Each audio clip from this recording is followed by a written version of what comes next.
नमस्कार दोस्तों, स्वागत है आप सभी का अपने YouTube चैनल आरपीएससी मेकर पर। दोस्तों सभी को गुड मॉर्निंग, सुप्रभात। एवं दोस्तों आज का दिन सभी के लिए शुभ मंगलमय हो, इसी शुभ कामना के साथ स्टार्ट करते हैं आज की अपनी क्लास। तो दोस्तों वीडियो स्टार्ट करने से पहले आपसे रिक्वेस्ट है, यदि चैनल पे आप नए हैं तो चैनल को सब्सक्राइब अवश्य करें, साथ ही बेल आइकन को ज़रूर प्रेस करें जिससे आपको हमारी वीडियोज़ के नोटिफिकेशन मिल सकें। तो दोस्तों स्टार्ट करते हैं आज की अपनी क्लास। तो आज का हमारा क्वेश्चन है, सीखना अनुभव के परिणाम स्वरूप प्राणी के व्यवहार में परिमार्जन है जो प्राणी द्वारा कुछ समय के लिए धारण किया जाता है, किस विद्वान द्वारा दी गई परिभाषा है। तो दोस्तों ये किसने दी थी परिभाषा? चारों ऑप्शन आपके सामने है, Skinner, Woodworth, crow and crow, Morgan एवं गिलीलैंड।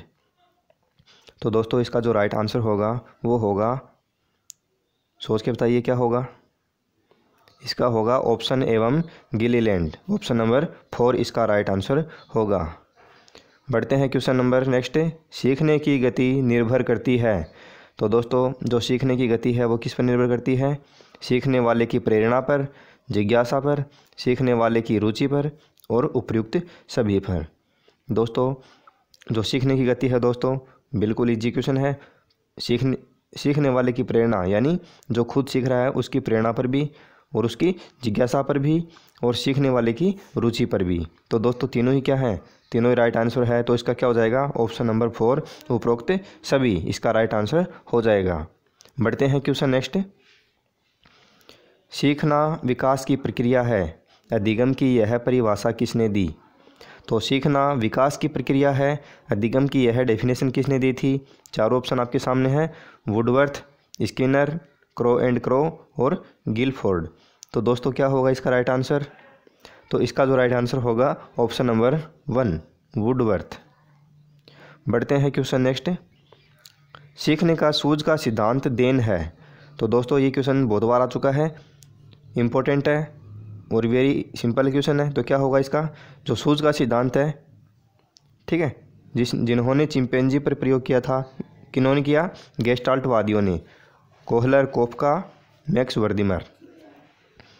बढ़ते हैं क्वेश्चन नेक्स्ट। सूझ के सिद्धांत के प्रणेता है। तो सूझ के सिद्धांत के प्रणेता कौन है दोस्तों? ये क्वेश्चन भी पहले आ चुका है।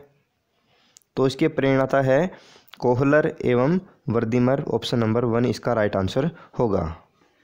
बढ़ते हैं क्वेश्चन नंबर नेक्स्ट। सीखने का सूझ के सिद्धांत में किस जानवर पर प्रयोग किया गया? दोस्तों ये क्वेश्चन अभी भी मैंने आपको बोल के बताया है। तो चारों ऑप्शन आपके सामने है, बताइए क्या होगा। तो इसका जो राइट आंसर होगा दोस्तों वो होगा चिंपैंजी पर। किस पर? चिंपैंजी पर। बढ़ते हैं क्वेश्चन नेक्स्ट। सीखने के लिए विषय का स्वरूप होना चाहिए। तो कैसा होना चाहिए दोस्तों? कठिन से सरल, सरल से कठिन, कठिन और ऑप्शन नंबर 4 है सरल। तो दोस्तों जो सीखने का विषय होता है इसका आप ये क्वेश्चन तो आप बिना पढ़े कर सकते हो। क्या होगा? हम कैसे सीखते हैं? सरल से कठिन की ओर सीखते हैं, ठीक है। कैसे सीखते हैं? पहले सरल, फिर उसके बाद में आगे बढ़ते बढ़ते कठिन की ओर। जैसे बच्चा बालक होता है वो पहले पहाड़ी सीखेगा, पहाड़ी के बाद में जोड़ वाकी गुणा भाग करना सीखेगा, फिर आगे की जैसे कक्षाएं होती हैं 9वीं 10वीं, तो उसके अंदर जो मैथ के क्वेश्चन आते हैं वो सोल्व करना सीख जाता है। तो क्या होता है? सरल से कठिन की ओर। बढ़ते हैं क्वेश्चन नेक्स्ट। एक परिस्थिति में सीखा हुआ काम दूसरी परिस्थिति में किया जा सकता है, यह कथन किस सीखने के नियम पर आधारित है? तो दोस्तों क्या होगा इसका? कि एक परिस्थिति में सीखा हुआ काम दूसरी परिस्थिति में किया जा सकता है। तो यह कथन होता है दोस्तों, चारों ऑप्शन आपके सामने है, क्या होगा दोस्तों?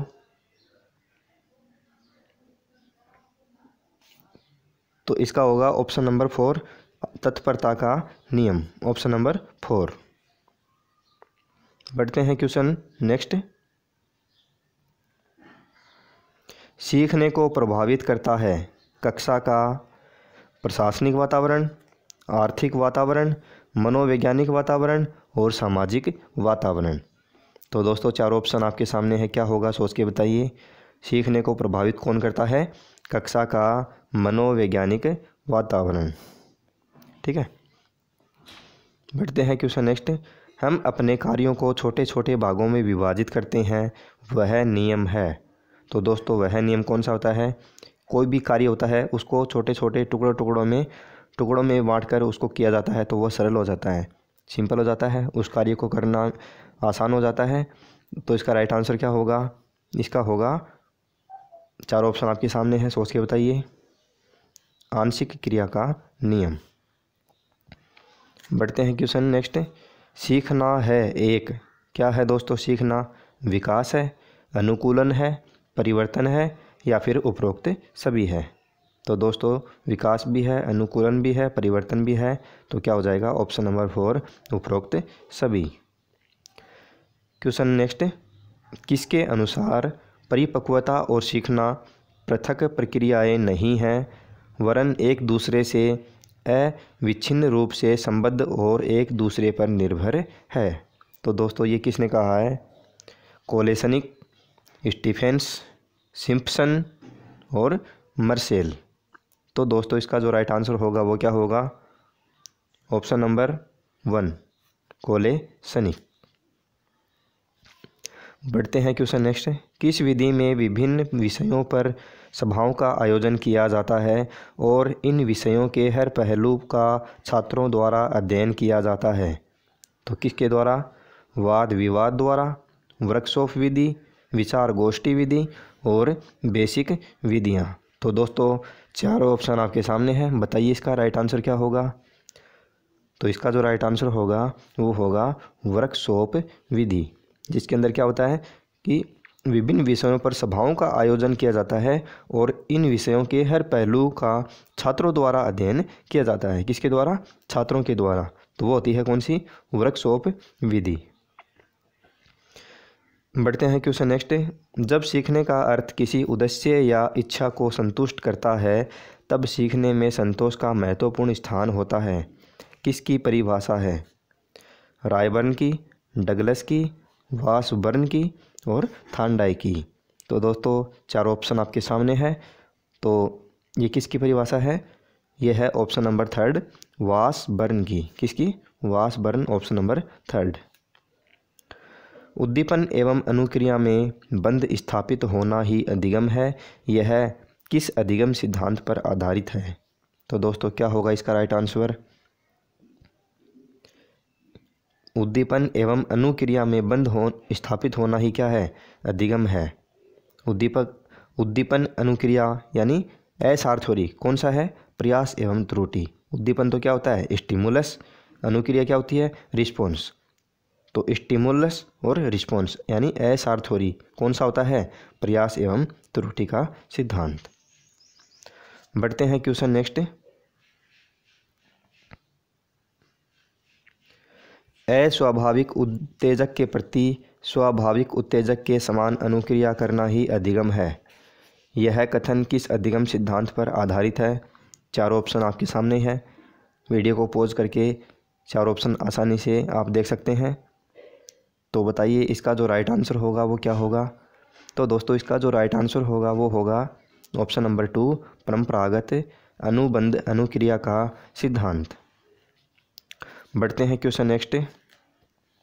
सीखने के वक्र अभ्यास द्वारा सीखने की मात्रा, गति और उन्नति की सीमा का ग्राफ पर प्रदर्शन करते हैं, किसकी परिभाषा है? तो दोस्तों किसकी परिभाषा है ये? गेट्स एवं अन्य, स्टर्ट एवं ओकडन, ऑप्शन नंबर 3 है स्किनर और फ्रोबेल। तो दोस्तों इसका जो राइट आंसर होगा वो क्या होगा? गेट्स एवं अन्य, ऑप्शन नंबर 1 इसका राइट आंसर होगा। बढ़ते हैं क्वेश्चन नेक्स्ट। स्थानांतरण एक परिस्थिति में अर्जित ज्ञान, प्रशिक्षण और आदतों का दूसरी परिस्थिति में स्थानांतरित किए जाने का उल्लेख करता है, किसके द्वारा दी गई परिभाषा है? क्रो एंड क्रो, सोनेनसन, कोलेसनिक, गेट्स एवं अन्य। तो दोस्तों इसका जो राइट आंसर होगा वो होगा ऑप्शन नंबर 2 सोनेनसन। क्या होगा? सोनेनसन द्वारा ये परिभाषा दी गई थी।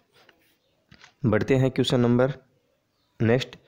CH जड़ ने किस सिद्धांत का प्रतिपादित किया? तो जो जड़ है, जड़ ने कौन सा सिद्धांत दिया था दोस्तों? चार ऑप्शन आपके सामने हैं। समान तत्वों का, सामान्यीकरण का, मानसिक शक्तियों का सिद्धांत और उपरोक्त में से कोई नहीं। तो दोस्तों इम्पोर्टेंट क्वेश्चन है, ये क्वेश्चन आया हुआ दोस्तों, ये सेकेंड ग्रेड के एग्ज़ाम उसके अंदर आया हुआ है कि जड़ ने कौन सा सिद्धांत का प्रतिपादन किया था? ये है सामान्यीकरण का सिद्धांत। ऑप्शन नंबर 2 इसका राइट आंसर होगा। बढ़ते हैं क्वेश्चन नेक्स्ट। माता पिता को अपनी संतान को बुद्ध, मूर्ख आदि नहीं कहना चाहिए, क्योंकि ऑप्शन आपके सामने है चारों। बताइए सोच के क्या होगा कि माता पिता हैं, उनको अपने संतान को मूर्ख है, बुद्ध है, ठीक है, तो ये नहीं कहना चाहिए। क्यों नहीं कहना चाहिए? उनमें अपशब्द भाषण की आदत पड़ेगी, ये भी सही है। वे अपने में इन अवगुणों को ढूंढेंगे, ये भी सही है। बच्चे उन शब्दों का दोहरान करेंगे, ये भी सही है। तो क्या होगा? उपरोक्त सभी। ये क्या तीनों ही सही है। बढ़ते हैं क्वेश्चन नेक्स्ट। एक बालक एक बार जलने के बाद अंगीठी से दूर रहता है, यह उदाहरण है किसका है दोस्तों?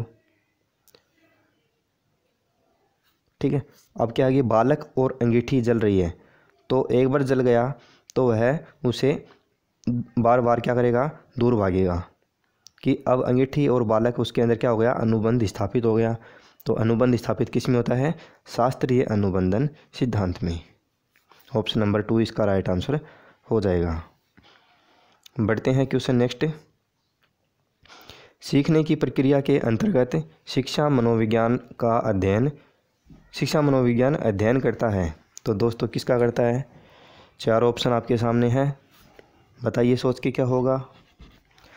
प्रेरणा व पुनर्बलन के प्रभाव का अध्ययन, ठीक है, तो यह इसका राइट आंसर होगा, ऑप्शन नंबर 4। बढ़ते हैं क्वेश्चन नेक्स्ट। मोटरसाइकिल चलाने की योग्यता स्कूटर चलाने में बाधक सिद्ध होती है, यह कौन सा अधिगम है? तो दोस्तों जिसमें बाधा उत्पन्न होती है वह कौन सा होता है? इजी क्वेश्चन है, बता सकते हैं आप बिना देखे। तो इसका जो राइट आंसर होगा वो होगा ऋणात्मक अंतरण। उसमें क्या कर रहा है? बाधा पहुंचा रहा है, तो क्या होगा? ऋणात्मक, ठीक है। अगर उसमें कारगर यानी उसमें मदद करता है तो वो कौन सा होता है? धनात्मक। बढ़ते हैं क्वेश्चन नेक्स्ट। कुछ बालक पुस्तकीय ज्ञान जल्दी प्राप्त कर लेते हैं, तो कुछ व्यवहारिक ज्ञान प्राप्त करने में कुशल होते हैं, ये विभेद कहलाता है। तो दोस्तों ये क्या होता है कि कुछ बालक होते हैं वो पुस्तकीय ज्ञान जल्दी प्राप्त करते हैं और कुछ व्यवहारिक ज्ञान, तो ये क्या होता है? कौन सा भेद? सीखने का भेद होता है। क्या दोस्तों? सीखने का भेद। ऑप्शन नंबर 2 इसका राइट आंसर हो जाएगा। स्थानांतरण के लिए आवश्यक है, तो दोस्तों स्थानांतरण के लिए क्या आवश्यक है? नकारात्मक सीखना, ये तो नहीं होगा। स्थायी सीखना, अस्थायी सीखना, तो अस्थायी है, ये भी नहीं होगा। तो क्या होगा? स्थानांतरण के लिए स्थायी सीखना इसका राइट आंसर होगा, ऑप्शन नंबर 2। बढ़ते हैं क्वेश्चन नेक्स्ट। शास्त्रीय अनुबंध सिद्धांत का प्रतिपादन रूसी शरीर शास्त्री IP पावलोव ने किस सन में किया? तो दोस्तों किस सन में किया? 1903, 4, 5 और 6। तो दोस्तों ये क्वेश्चन भी बहुत बार आ चुका है, इंपॉर्टेंट है और एग्जाम में आया हुआ है। 1904, ऑप्शन नंबर 2 इसका राइट आंसर होगा। निम्नांकित में से अधिगम की विधि है, कौन सी है? पूर्णता, करके सीखना, देखकर सीखना, उपरोक्त सभी। तो अधिगम की जो विधि है वो है सबसे अच्छी कौन सी है? करके सीखना। कौन सी है? करके सीखना। देखो वैसे पूर्णता भी सही है, देखकर भी बालक सीखते हैं, करके भी सीखते हैं, लेकिन जो अधिगम की सबसे अच्छी विधि मानी जाती है वो होती है करके सीखना, ठीक है। क्योंकि करके सीखेंगे तभी क्या आएगी हमारे काम में? पूर्णता आएगी।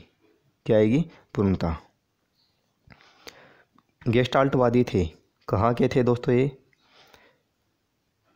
कोहलर, कोफका, मैक्स वर्दिमर, तो कहाँ के थे ये? चार ऑप्शन आपके सामने हैं, बताइए सोच के। इसका जो राइट आंसर होगा वो होगा जर्मनी। क्या होगा? जर्मनी। बढ़ते हैं क्वेश्चन नेक्स्ट। सुल्तान चिंपैंजी का परीक्षण किस मनोवैज्ञानिक ने किया था तथा उस सिद्धांत का नाम क्या था? तो दोस्तों उस सिद्धांत का क्या नाम है? कोहलर अनुबंध का सिद्धांत, कोहलर अंतर्दृष्टि का सिद्धांत, थार्नडाइक पुनर्बलन का सिद्धांत, थार्नडाइक अंतर्दृष्टि। तो दोस्तों वेरी सिंपल क्वेश्चन है, कोहलर अंतर्दृष्टि का सिद्धांत। कोहलर का अधिगम सिद्धांत निम्नलिखित नाम से जाना जाता है। तो दोस्तों वही क्वेश्चन है, किस नाम से जाना जाता है? वही क्वेश्चन घुमा के आ गया, अंतर्दृष्टि का सिद्धांत। ऑप्शन नंबर 2 इसका राइट आंसर होगा। दंड है, तो दोस्तों दंड है वो क्या है? सामाजिक प्रेरणा, सुझावात्मक प्रेरणा, नकारात्मक प्रेरणा और सकारात्मक प्रेरणा। तो दोस्तों किसी बालक को दंड देना वो क्या है? पुनर्बलन है एक प्रकार का। पुनर्बलन होते हैं आपके 2 प्रकार के होते हैं, कौन कौन से? एक तो सकारात्मक पुनर्बलन, एक नकारात्मक पुनर्बलन। तो दंड होता है वो होता है नकारात्मक पुनर्बलन। फिर आगे नेक्स्ट है स्वाभाविक प्रेरक है। तो स्वाभाविक प्रेरक कौन सा है दोस्तों? इसमें से दंड, अनुकरण, पुरस्कार और प्रशंसा। तो दोस्तों इसका जो राइट आंसर होगा वो होगा ऑप्शन नंबर 2 अनुकरण। स्वाभाविक प्रेरक है। बालक को सामाजिक व्यवहार की शिक्षा दी जा सकती है किससे? सामाजिक व्यवहार की पाठ्यक्रम से, शारीरिक गतियों से, वेशभूषा से, विभिन्न सामाजिक क्रियाओं से। तो दोस्तों सामाजिक व्यवहार की शिक्षा कहाँ से आएगी? विभिन्न सामाजिक क्रियाओं से। जब वह बालक है, कोई भी बच्चा है, तो वह समाज की विभिन्न जो क्रियाएं हैं, समाज में जो भी कोई छोटे मोटे फंक्शन होते हैं उन क्रियाओं में भाग लेगा, तभी क्या करेगा? वो सामाजिक व्यवहार करना सीखेगा, सामाजिक उसमें अधिगम होगा। ठीक है। अधिगम का मुख्य चालक है क्या है? सहपाठी, पाठ्य पुस्तकें, शिक्षण विधि, अभिप्रेरणा। तो दोस्तों अधिगम का मुख्य चालक कहलाता है अभिप्रेरणा। क्या होगा? अभिप्रेरणा। किसी भी छात्र को, बालक को मोटिवेट करेंगे तभी क्या होगा? उसका अधिगम अच्छा होगा। ठीक है, मुख्य चालक होगा। प्रेरणा से संबंधित व्यवहार का लक्षण है।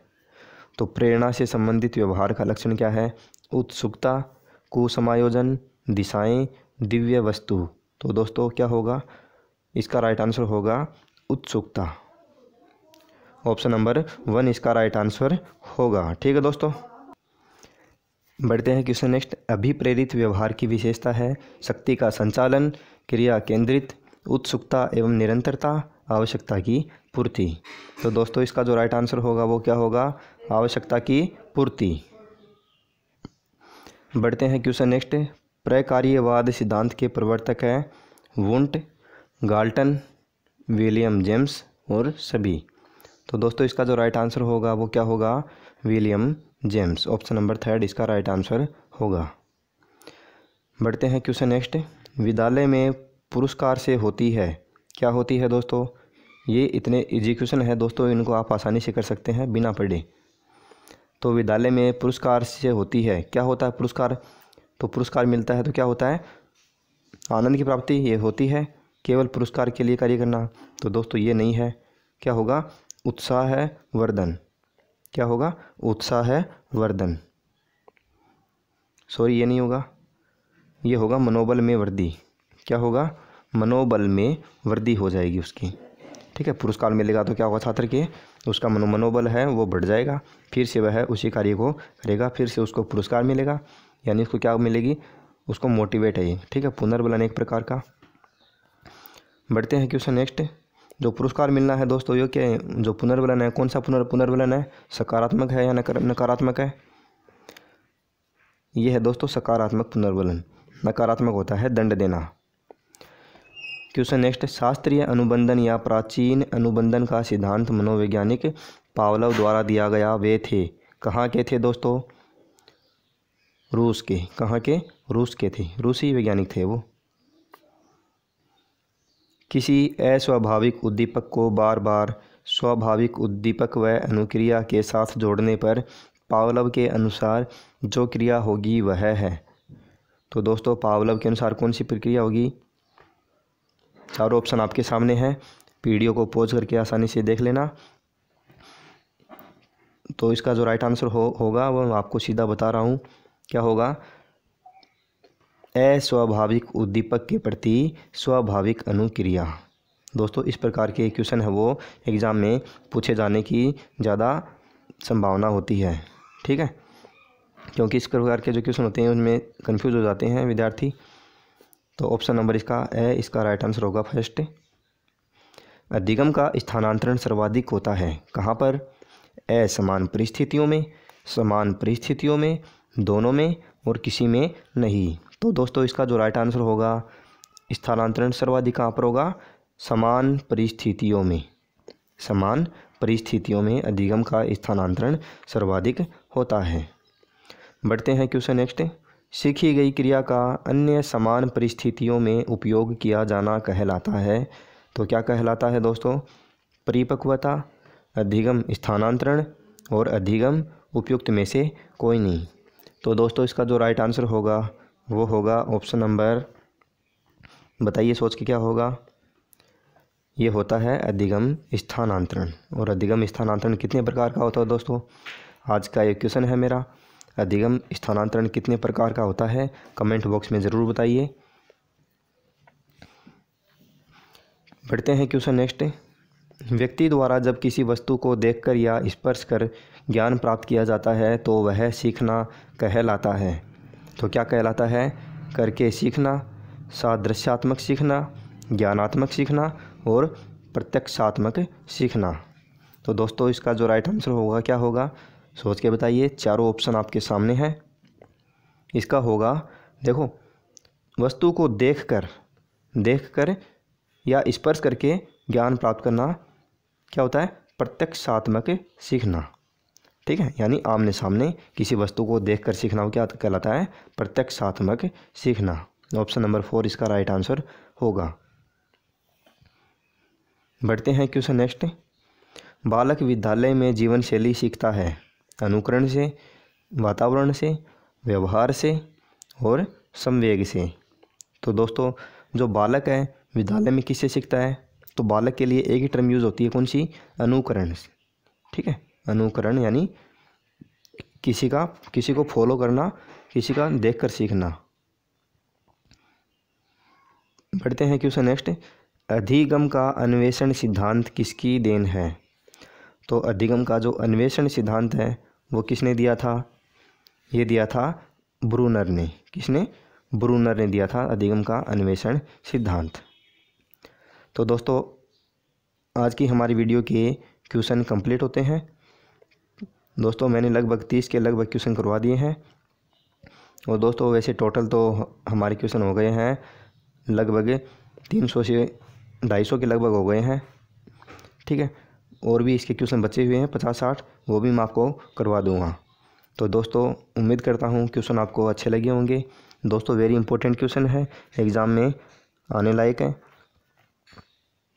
तो दोस्तों यदि आपको वीडियो अच्छा लगे तो इसको लाइक करें, शेयर करें और हमारे चैनल को सब्सक्राइब करना ना भूलें। साथ ही बेल आइकन को ज़रूर दबाएं जिससे आपको हमारी वीडियोज़ के नोटिफिकेशन मिल सकें।